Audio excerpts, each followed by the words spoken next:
우리가 하나님을 가까이 하면 또한 하나님께서 우리를 가까이 하실 것입니다. 또한 우리가 하나님의 이름을 부르면 하나님은 우리를 반드시 하나님의 나라로 데려갈 것입니다. 우리의 삶 가운데 풍랑이 일고 바람이 불고 파도가 쳐도 우리가 늘 주의 이름을 부르는 삶을 살게 하여 주시옵소서. 예수님 이름으로 기도드려옵나이다. 아멘. 시편 오늘 말씀은 103편입니다. 시편 103편 1절부터 22절인데 기니까 우리가 그냥 조금씩 나눠서 읽어보도록 하겠습니다. 시편 103편 1절부터 2절까지 읽겠습니다. 시작. 내 영혼아 여호와를 송축하라. 내 속에 있는 것들아 다 그의 거룩한 이름을 송축하라. 내 영혼아 여호와를 송축하며 그의 모든 은택을 잃지 말지어다. 아멘. 이 103편의 특징은 송축이라는 단어예요. 이 송축이라는 단어가 성경에 그렇게 많이 나오진 않아요. 그런데 특별히 이제 시편에서 가장 많이 나오고 시편 중에 오늘 읽은 103편의 이 송축이라는 단어가 가장 많이 나옵니다. 앞에도 나오고 뒤에도 나오고 그래서 총 6번이 나오는데 송축이라는 송축이라는 단어를 우리가 생각하면 하나님께 이제 찬양을 올려 드리는구나. 근데 하나님께 찬양을 올려 드리는 것이 이게 여러 가지 표현들이 있어요. 경배한다, 찬송을 올려 드린다, 또는 노래한다. 그러니까 노래라는 말이 우리 시편에도 계속 반복이 되고 있죠. 새 노래를 부른다, 노래하겠다 이렇게 표현이 되는데 오늘은 조금 특이하게 송축이라는 단어를 썼어요. 근데 시편 저자 이건 특히 이제 다윗의 시인데 다윗이 송축이라는 단어를 왜 썼냐면 찬양과 경배는 그 존재에 대한 거예요. 우리가 찬양과 경배를 올려드리는 것은 하나님의 존재에 대한 사람으로서 피조물로서 창조주이며 신이신 그분을 높여드리는 그것이 찬양과 경배입니다. 그리고 노래하다, 새 노래를 노래한다 또는 뭐 인자와 정의를 노래한다 이런 노래는 그분을 높여드리고 그분 앞에 있는 우리의 모습을 상상하는 것이 아니라 내 자신이 그분을 기뻐하는 거예요. 그래서 이거를 예를 들면 명절 때 우리가 어른들한테 절을 하잖아요. 절한다 이렇게 이 어른들에게 절하는 이것을 찬송과 경배에 비유한다면 노래라는 것은 우리가 사람들과 이야기하면서 우리 어머니는 우리 아버지는 뭐 이렇게 그분에 대하여 칭찬하고 또 내 마음이 아버지와 어머니를 생각할 때 늘 기쁜 그것이 이제 노래예요. 내 자신의 노래. 그런데 노래나 경배나 찬양, 찬송은 우리가 자주 쓰는데 송축이라는 단어를 이 시편 다윗이 시편 108편 103편을 지으면서 송축이라는 단어를 쓴 이유는 존재보다는 그 존재가 행한 것에 대하여 초점을 맞추는 거예요. 찬양과 경배는 하나님이라는 존재에 초점을 맞췄다면 송축은 하나님이 하신 일에 초점을 맞춘 거예요. 그래서 송축이라는 단어를 이제 사전에서 찾아보면 성경에서 쓰이는 송축이라는 단어가 하나님 앞에 몸과 마음을 바쳐 감사를 표현하는 것인데 감사와 찬송을 드러내는 행위인데 이것이 사전적 의미로는 경사스러운 일을 기리고 축하하는 의미가 있다는 거예요. 그래서 송축은 존재로서의 하나님보다는 존재로서의 하나님이 행하신 일, 그 일에 초점을 맞추는 거예요. 그래서 다윗이 1절, 2절에 송축이라는 말을 3번이나 썼어요. 내 영혼아 여호와를 송축하라. 내 속에 있는 것들아 다 그의 거룩한 이름을 송축하라. 내 영혼아 여호와를 송축하며 이렇게 다윗이 송축이라는 단어를 3번씩 썼는데 그렇다면 이 송축이라는 단어와 함께 뭐가 나와야 되냐면 이 시편에는 하나님이 하신 일이 나와야 돼요. 그죠? 그런데 이 2절을 마무리하는데 뭐라고 마무리하냐면 그의 모든 은택을 잊지 말지어다. 시편을 읽는 자들아 그의 은택을 그의 모든 은택을 잊지 말지어다. 이렇게 당부를 합니다. 은택이라는 것은 은혜와 덕택이에요. 그러니까 어 하나님의 그의 모든 은택이라는 것은 그분이 행하신 일이 우리가 받을 만해서가 아니라 은혜로 그 일을 받았는데 그것이 실제적으로 우리에게 도움이 됐다는 얘기예요. 네 덕택에, 네 덕분에 뭐 우리 아이가 어떻게 됐어. 이 덕택이나 덕분이라는 말은 실제로 우리가 그 일에 의하여 도움을 받았을 때, 그 일의 혜택을 받았을 때 덕택이다 이렇게 표현을 한단 말이에요. 그래서 다윗은 이 103편 시를 읽는 우리 모두에게 하나님의 모든 은택을 잊지 말아라 이렇게 표현을 해요.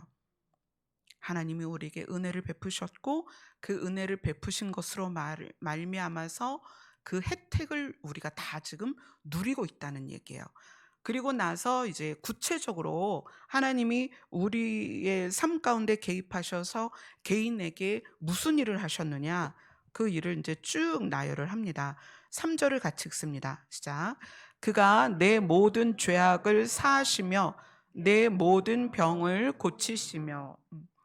하나님께서 우리의 죄를 사하시는데 이것이 은택이다. 이걸 잊지 말아라. 그 얘기는 우리의 모든 죄를 다루시며 죄를 사하시는데 그것이 우리가 죄의 값을 우리 스스로 하나님께 치른 것이 아니라 은혜로서 우리의 죄를 사하셨다는 거예요. 하나님의 이해와 용서를 기반으로 우리의 죄악을 사해 주셨다는 거예요. 그다음에 내 모든 병을 고치시며 이 내 모든 병을 고치시며 이거를 우리가 들을 때에는 그럼 나는 지금 병 걸려 있으면 안 되는데 이런 생각을 할 거예요. 그런데 하나님이 사람을 만드실 때 어떻게 만드셨냐면 아담은 뭐 어린 시절이 없었죠. 청소년기도 없었을 거고 성인으로 딱 만들어졌는데 하나님이 아담을 만드실 때 인체 구조를 어떻게 하셨냐면 모든 세포가 사용하고 낡아지면 사라지고 새 세포가 나오게 만들어 주셨어요. 그렇게 만들어 주셨어요, 우리를 다. 그래서 우리는 날마다 우리가 태어났을 때 세포로 사는 것이 아니라 새롭게 된 세포로 살고 있습니다. 두피부터 발바닥까지, 머리카락부터 손톱까지. 우린 전부 그래요. 우리 인체에 우리가 보고 있는 모든 겉으로 드러나는 인체나 이 뱃속에 있는 장기들 모든 것이 그렇습니다. 모든 세포는 일정 기간을 살고 사라지고 새로운 세포로 바뀝니다. 이것이 하나님께서 우리에게 주신 은혜라는 거예요. 어떻게? 너의 모든 병을 고치시며.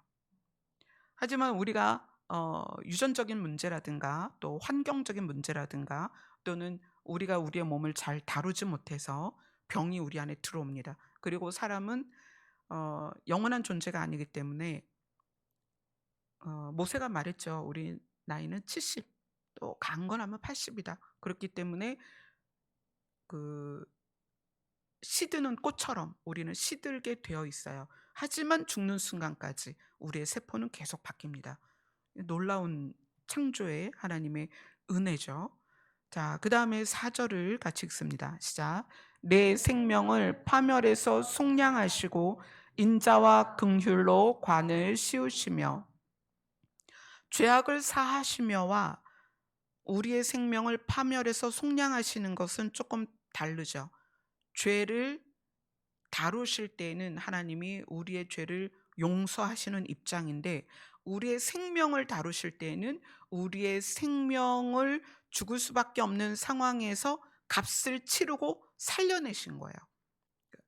우리의 죄는 하나님이 사하실 수 있는 권세가 있으셔서 사해 주시지만 우리의 생명에 대해서는 값을 치르고 살리셨다. 그래서 하나님의 죄에 대하여와 우리의 생명에 대하여를 다윗이 좀 더 분리해서 우리에게 설명을 해준 거예요.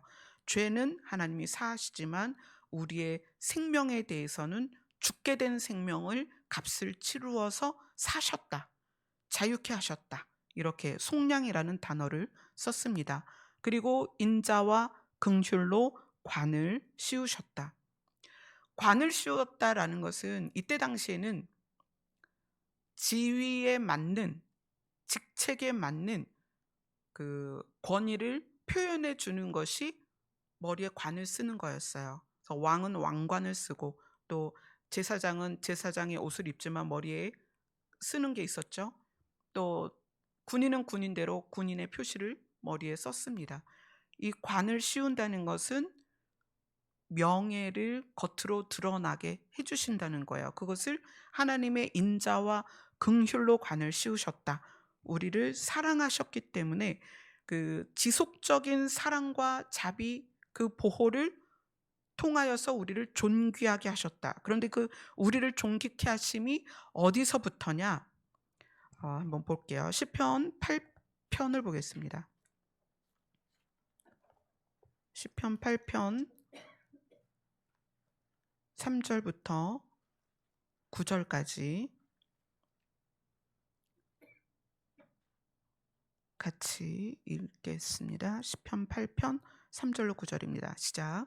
주의 손가락으로 만드신 주의 하늘과 주께서 베풀어 두신 달과 별들을 내가 보니 사람이 무엇이기에 주께서 그를 생각하시며 인자가 무엇이기에 주께서 그를 돌보시나이까. 그를 하나님보다 조금 못하게 하시고 영화와 존귀로 관을 씌우셨나이다. 주의 손으로 만드신 것을 다스리게 하시고 만물을 그의 발 아래 두셨으니 곧 모든 소와 양과 들짐승이며 공중의 새와 바다의 물고기와 바닷길에 다니는 것이니라. 여호와 우리 주여, 주의 이름이 온 땅에 어찌 그리 아름다운지요. 하나님이 사람을 하나님보다 조금 못하게 하셔서 창조주가 피조물을 만드셨는데 그 피조물 중에 사람을 신보다 조금 못하게 하셔서 관을 씌우시고 권위를 주셨다는 얘기예요. 영광스럽게 존귀하게 하셨다는 얘기예요. 그래서 만물을 다스리게 하셨다. 그래서 만물의 영장이다. 이렇게 사람에 대해서 표현을 하죠. 근데 이것에 대해서 좀 더 근본적인 시작이 있습니다. 그거는 창세기 1장 27절입니다.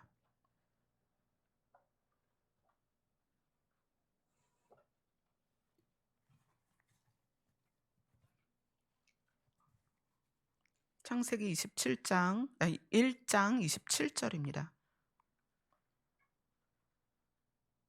같이 읽습니다. 시작. 하나님이 자기 형상 곧 하나님의 형상대로 사람을 창조하시되 사람과 여자를 창조하시고. 이걸 바꿔 말하면 신이 자기 형상대로, 누구의 형상대로? 신의 형상대로 사람을 창조하셨다. 이 얘기예요.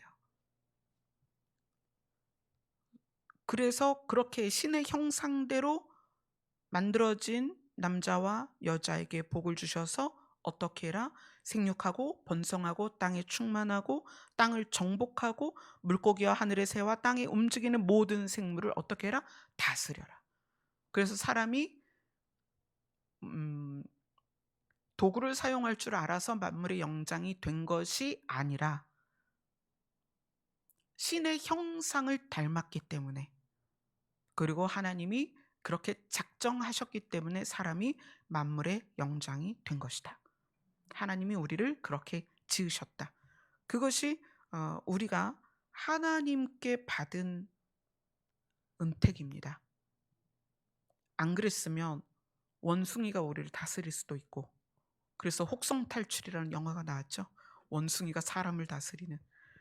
그런데 하나님이 우리를 특별히 사랑하셔서 신의 형상대로 지으시고 만물을 다스리는 권세를 주셨다. 그래서 그것을 오늘 다윗은 그렇게 말하는 거예요. 인자와 긍휼로 우리에 대한 사랑으로 관을 씌우셨다. 자, 5절을 시편 103편으로 돌아가서 5절을 읽겠습니다. 지금 3절, 4절, 5절 쭉 하나님이 우리에게 주시는 은혜입니다. 사람에게 주시는 은혜입니다. 5절을 같이 읽습니다. 시작. 좋은 것으로 내 소원을 만족하게 하사 내 청춘을 독수리같이 새롭게 하시는도다. 이거는 이제 보충 설명을 이사야에서 볼 수 있습니다. 이사야서 40장으로 갑니다.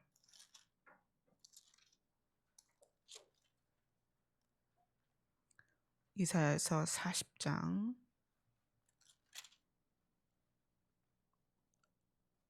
28절부터 31절까지입니다. 같이 읽습니다. 시작. 너는 알지 못하였느냐? 듣지 못하였느냐?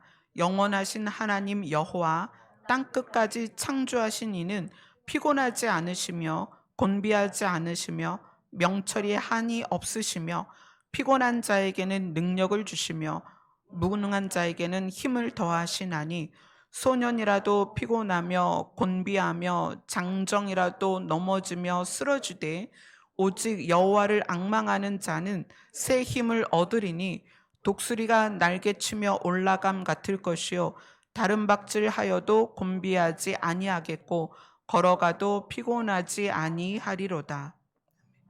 여호와를 갈망하는 자 또는 여호와를 앙망하는 자에게 새 힘을 주는데 누구처럼 독수리가 날개치며 올라가는 것 같이 그렇게 하나님께서 새 힘을 주겠다는 거예요. 근데 이것을 다윗은 이렇게 표현했습니다. 좋은 것으로 내 소원을 만족하게 하사.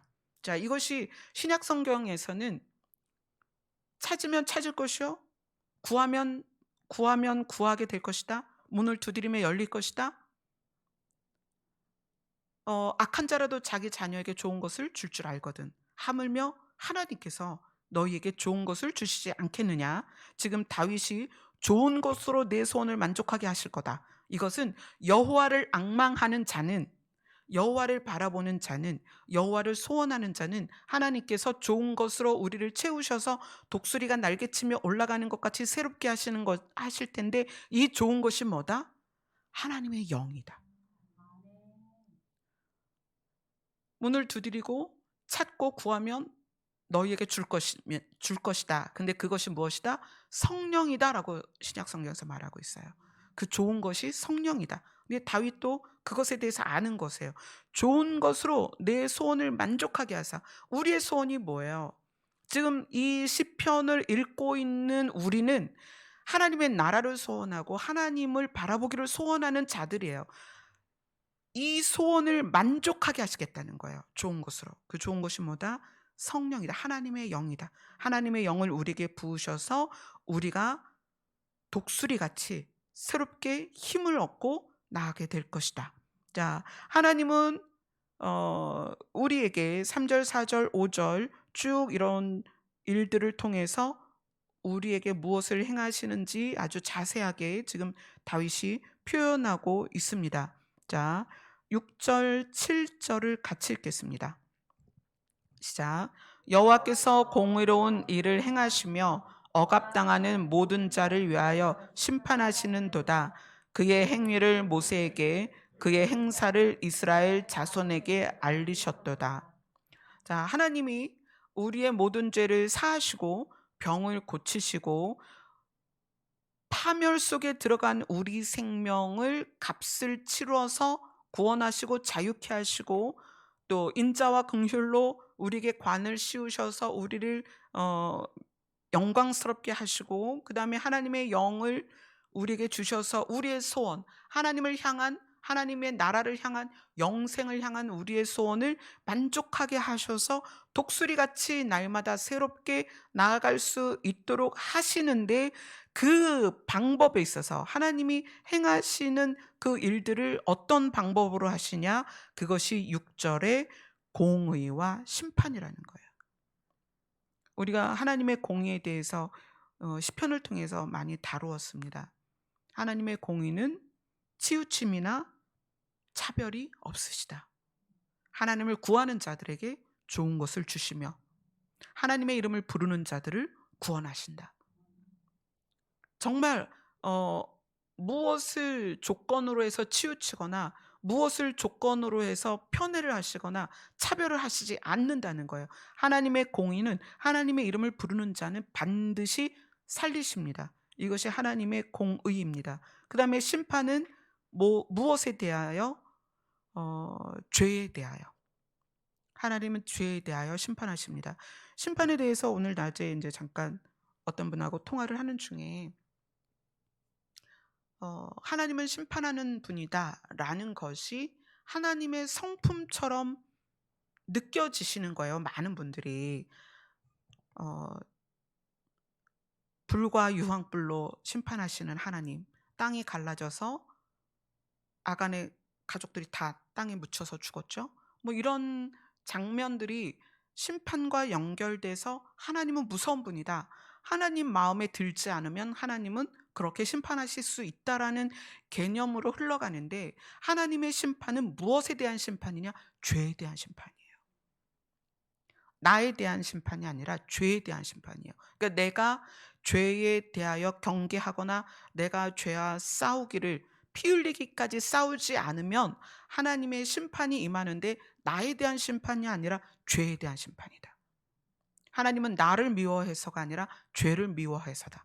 우리가 이 개념을 좀 더 잘 알아야 돼요. 그래서 대인 관계에 있어서, 특히 교회 안에서 사람들의 연약함이나 죄에 의해서 아직 그 죄의 문제를 해결하지 못한 사람들에 대하여 우리의 시선이 하나님의 시선을 닮아가야 돼요. 하나님은 우리 자신을 미워하는 것이 아니라 죄를 미워하는 것입니다. 하나님의 심판은 죄에 대한 심판이에요. 사람에 대한 심판이 아니라는 거예요. 그래서 우리가 죄에 대하여 어떻게 해야 된다? 죄는 모양이라도 버리고, 그리고 피 흘리기까지 죄와 싸워야 된다는 거예요. 자, 그 다음에 7절을 보면 그의 행위를 모세에게, 그의 행사를 이스라엘 자손에게 알리셨도다. 지금 3절, 4절, 5절에는 하나님이 우리에게 행하시는 일들을 보았고, 6절, 7절은 어떻게 하냐는 거예요. 어떻게 행하시냐? 공의로 행하시고 또 죄에 대하여는 심판하시는데, 하나님이 그 행위를 모세에게, 그의 행사를 이스라엘 자손에게 알리셨다. 이 얘기는 행위와 행사 이렇게 나오죠.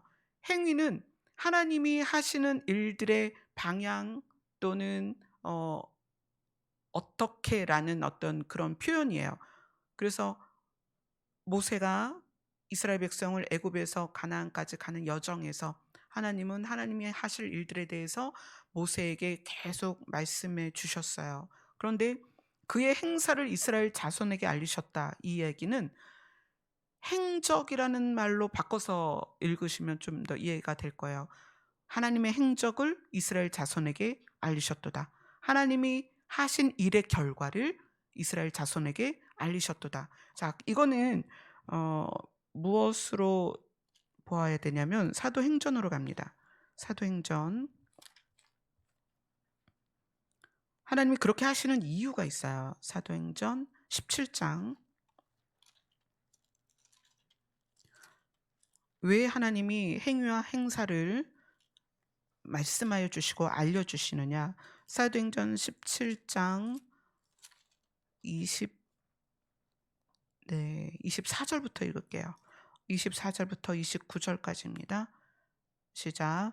우주와 그 가운데 있는 만물을 지으신 하나님께서는 찬주의 주제이시니 손으로 지으신 전에 계시지 아니하고 또 무엇이 부족한 것처럼 사람의 손으로 섬김을 받으시는 것이 아니니, 이는 만민에게 생명과 호흡과 만물을 친히 주시는 이심이라.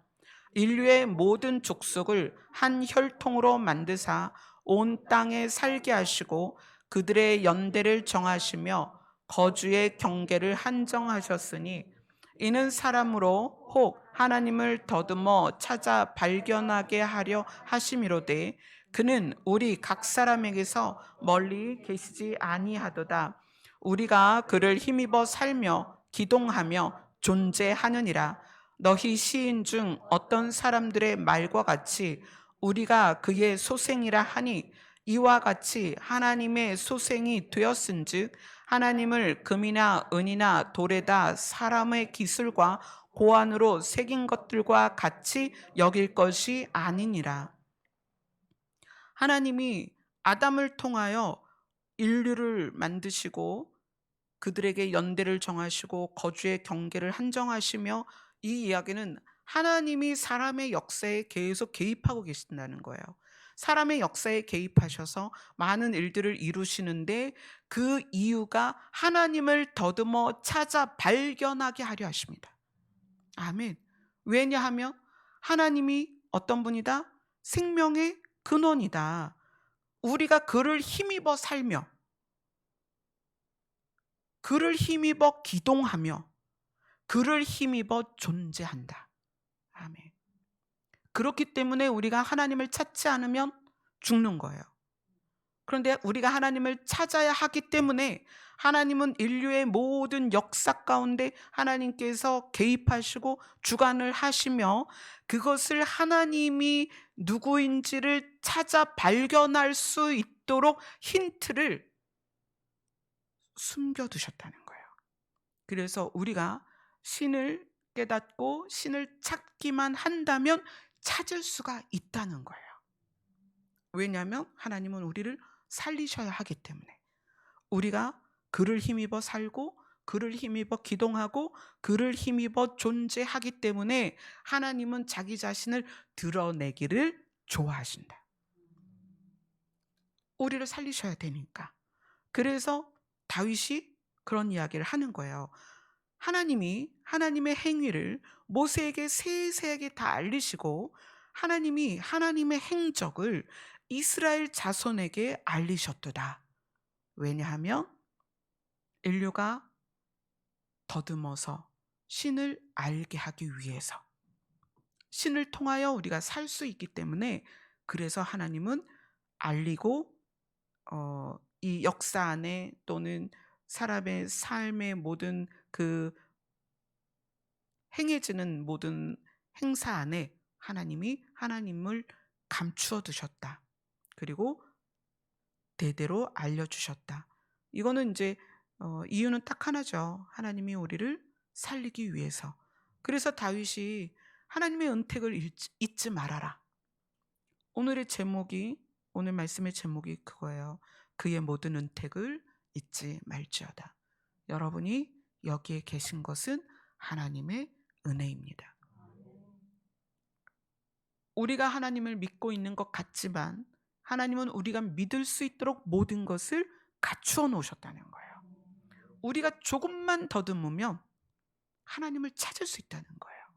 그것을 보물찾기처럼 다 우리 인류 안에, 역사 안에, 우리 나라 안에, 우리의 마음 안에, 우리의 삶 안에 다 두셨습니다. 조금만 찾으면 우리는 그분을 찾을 수 있다는 거예요. 그래서 다윗이 그렇게 일하시는 하나님의 그 일하심을 가능케 하는 성품, 그것을 8절 9절에 표현하고 있습니다. 8절 9절은 하나님의 성품입니다. 6절 7절은 우리에게 행사하는 일들의 방법이라면 8절 9절은 성품이에요. 8절 9절을 같이 읽겠습니다. 시작. 여호와는 긍휼이 많으시고 은혜로우시며 노하기를 더디하시고 인자하심이 풍부하시도다. 자주 경책하지 아니하시며 노를 영원히 품지 아니하시리로다. 노하기를 더디하신다는 것은 하나님께서 오래 참으신다는 거예요. 우리의 죄와 악함 때문에 그것이 하나님에 의하여 발견되어지지만 바로 그 자리에서 우리에게 심판을 하시는 것이 아니라 더디 오래 참으시고 그 심판하시는 그 기간을 연장하시면서 어떻게 되길 바라시겠어요? 우리가 죄에 대하여 깨닫길 바라시겠죠. 그리고 그 죄와 싸워 이기길 바라시겠죠. 그리고 자주 경책하지 아니한다 이렇게 표현되고 있는데, 경책이라는 것은 자주 경책하지 아니하시며, 경책이라는 것은 어 음 정신을 차리도록 아주 세게 혼나는 거예요. 부모가 자녀를 키우다 보면 '아 우리 자녀가 이거 선을 넘었어.' 이게 이 자녀를 어 넘어뜨리고 또 죄 가운데 빠지게 한다면 부모로부터 아주 크게 혼나겠죠. 그 표현입니다. 하나님이 자주 경책하지 아니하시며 노를 영원히 품지 아니하신다.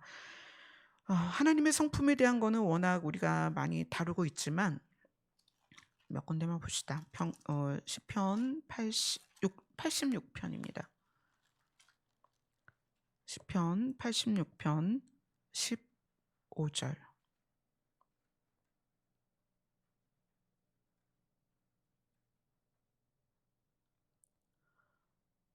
시편 86편 15절 같이 읽습니다. 시작. 그러나 주여 주는 긍휼히 여기시며 은혜를 베푸시며 노하기를 더디하시며 인자와 진실이 풍성하신 하나님이시오니. 아멘.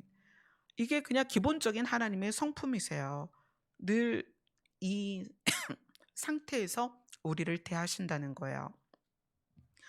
어 오늘 낮에 이제 통화를 하면서 어 하나님의 성품에 대한 이야기를 하다가 그분이 그걸 물었어요. 달란트 비유를 어 여러 방향에서 설교를 들어도 그 달란트 비유가 잘 이해가 되지 않는다. 이렇게 이야기를 해서 그분은 이제 달란트가 뭐냐? 그다음에 달란트를 남겼다는 거. 뭐 이런 부분에 대해서 좀 더 실제적인 예를 알려달라 이렇게 이야기를 하세요.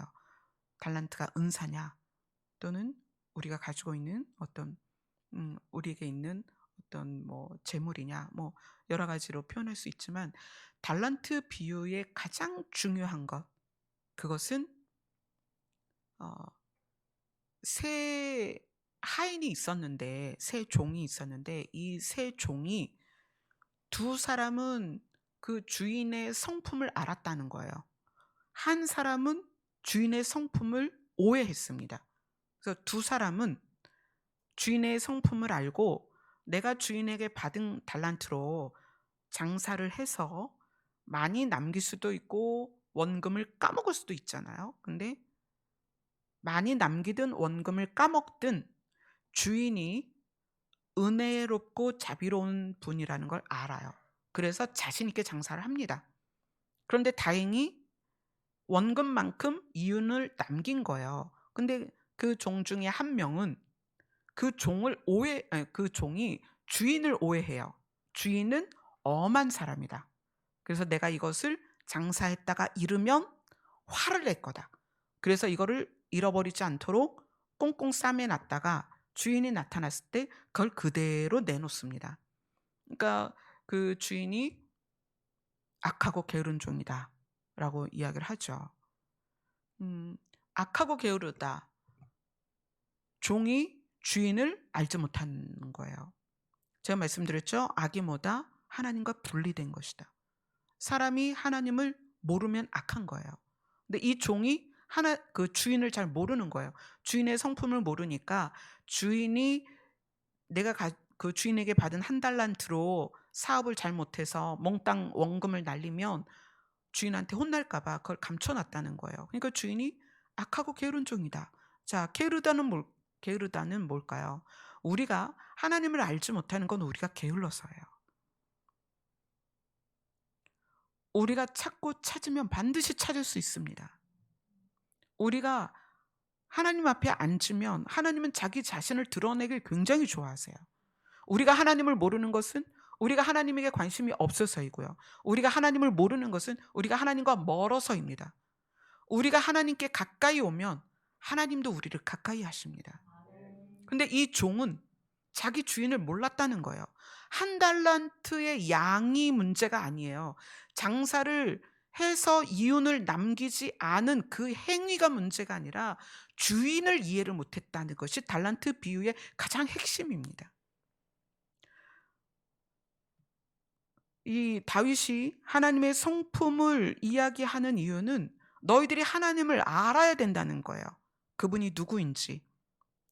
여호와는 긍휼이 많으시고 은혜로우시고 노하기를 더디하시고 인자심이 풍부하시고 자주 경책하지 아니하시며 노를 영원히 품지 아니하신다. 그렇기 때문에 우리에게 모든 어떤 혜택이 온 거예요. 죄악을 사하시고 병을 고치고 생명을 속량하시고 인자와 긍휼로 관을 씌우시고 좋은 것으로 우리의 소원을 만족하셔서 우리의 청춘이 마치 독수리같이 새롭게 된다는 거예요. 이러한 하나님이 우리에게 베푸시는 은혜가 있을 수 있었던 이유는 하나님의 성품 때문이다. 그래서 성경에 보면 그런 표현이 많아요. 너희가 나를 오해하였도다. 내가 선함으로 너희가 나를 악하다고 하느냐. 이런 표현들이 있죠. 우리가 하나님을 너무 모른다는 거예요.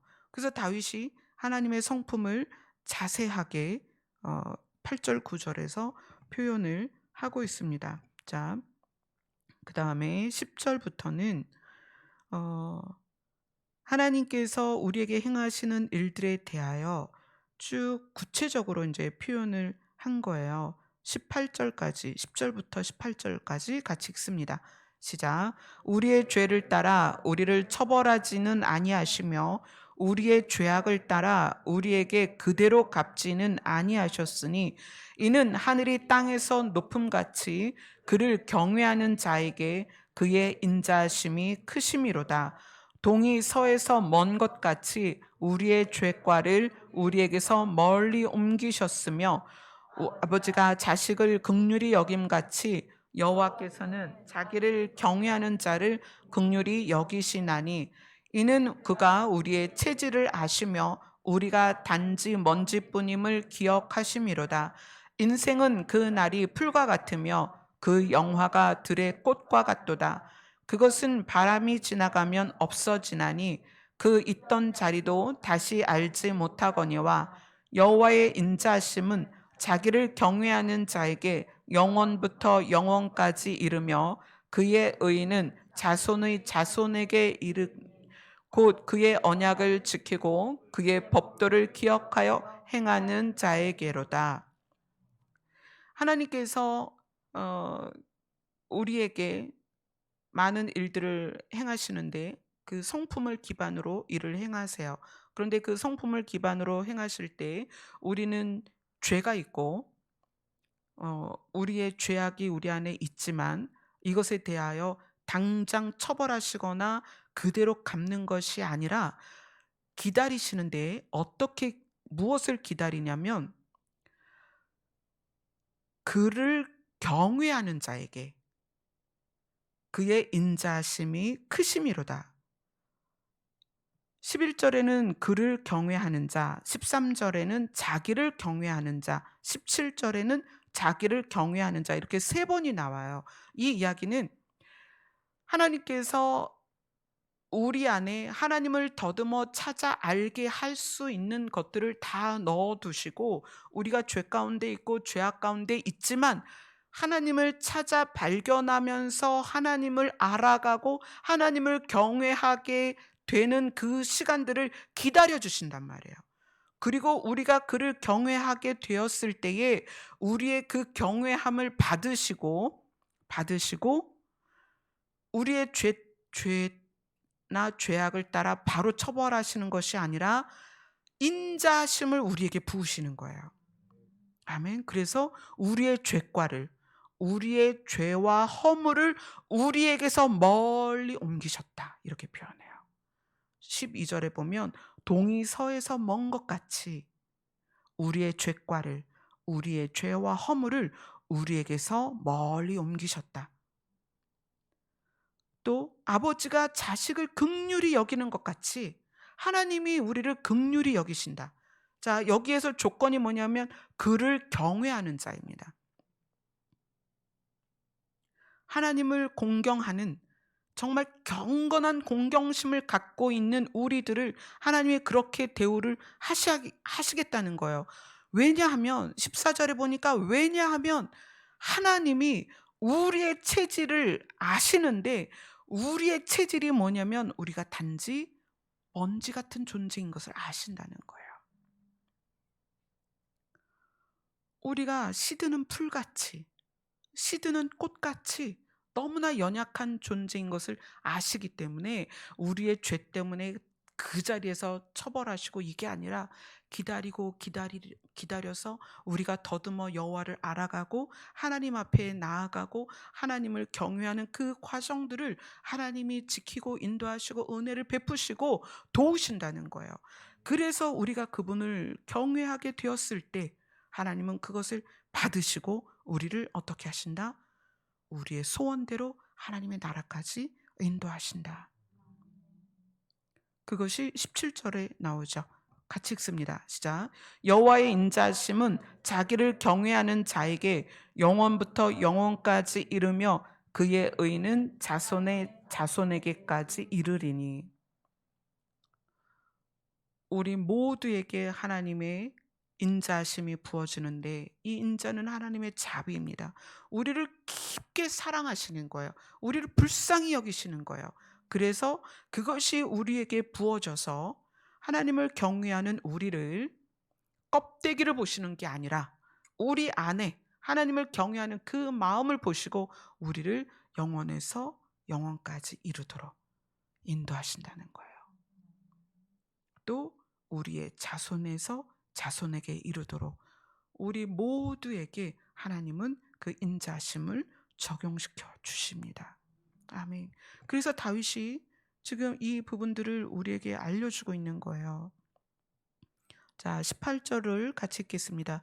곧 그의 언약을 지키고 그의 법도를 기억하여 행하는 자에게로다. 이거는 이제 경외하는 자의 모습이에요.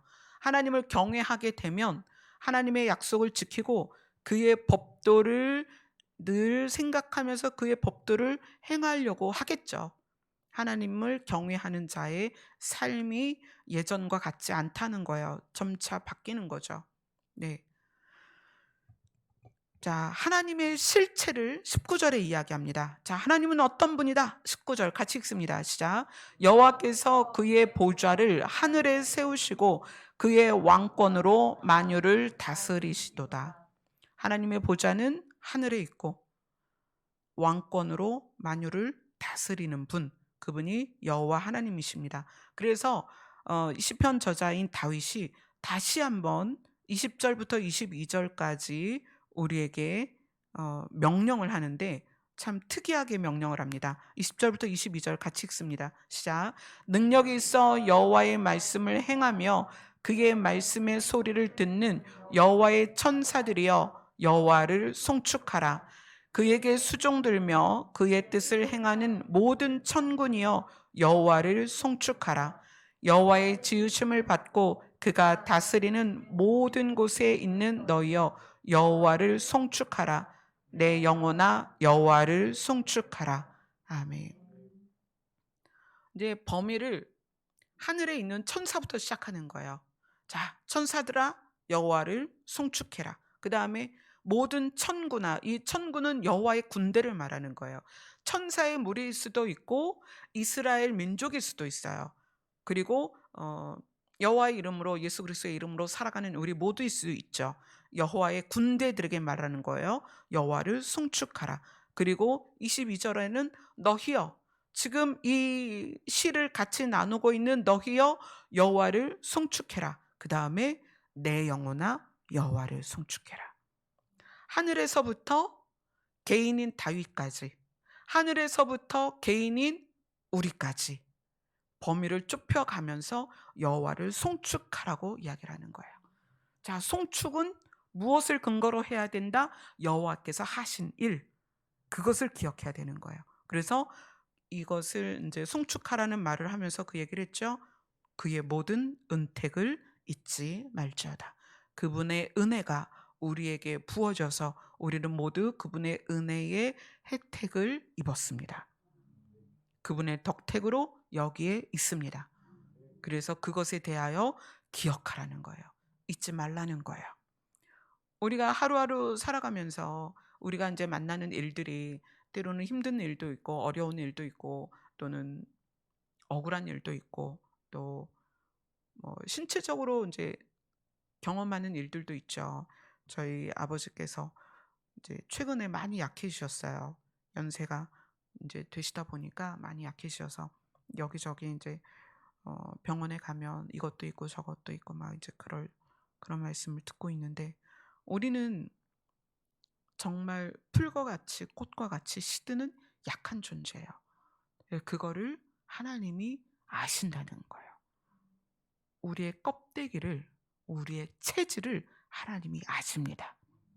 그래서 그걸 보시는 것이 아니라 무엇을 보시겠다? 여호와를 경외하는 것을 보겠다. 우리가 힘써 여호와를 경외할 때 하나님은 우리에 대하여 어떻게 영원부터 영원까지 이르도록 우리를 인도하십니다. 우리는 이 땅에서 살면서 하나님께서 나에게 하신 모든 은혜와 혜택을 잊지 말아야 됩니다. 사실 우리는 매일 아침에 눈 떠서 잠들 때까지 감사거리만 찾아도 한이 없어요. 정말 모든 게 감사해요. 눈으로 보는 거, 코로 냄새를 맡는 거, 귀로 듣는 거, 입으로 먹는 거. 사실 연약한 부분이 없는 사람은 없죠. 근데 연약한 부분, 아픈 부분, 부족한 부분 빼면 넘치도록 우리가 받았습니다. 아멘. 근데 우리가 부족한 것만 보잖아요. 우리가 넘치도록 받은 거는 잘 생각을 안 하죠. 그러니까 다윗이 그것에 대해서 우리에게 짚어주는 거예요. 여호와를 송축해라. 그의 모든 은택을 잊지 말아라. 우리는 그분의 은혜로 살아가고 있다. 아멘. 그래서 그것을 깨닫고 여호와를 경외하는 자가 되어야 된다라는 것을 오늘 함께 나눴습니다. 하나님이 우리에게 주신 것 너무 많아요. 그죠? 우리 찬양합시다. 429장입니다.